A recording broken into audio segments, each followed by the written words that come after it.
దేశ రక్షణ రంగాన్ని మరింత బలోపేతం చేసే దిశగా MH-60 రోమియో సీహాక్ హెలికాప్టర్లను భారత్కు అందజేయడానికి అమెరికా అంగీకరించింది. ఈ మేరకు అమెరికా స్టేట్ డిపార్ట్మెంట్ వెల్లడించింది.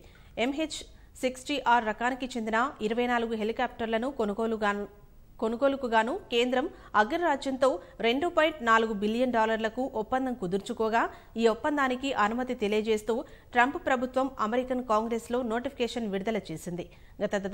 గత దశాబ్ద కాలంగా ఈ యాంటీ సబ్మెరైన్ హంటర్ హెలికాప్టర్ల అవసరం దేశ రక్షణ రంగానికి ఉండగా వీటి రాకతో జలాంతర్గాములు, నౌకలపై దాడి చేయడం సహా సముద్ర జలాల్లో గాలింపు చర్యలు, సహాయక చర్యలు చేపట్టే శక్తి సామర్థ్యాలు దేశ రక్షణ వ్యవస్థకు చేకూరనున్నాయి.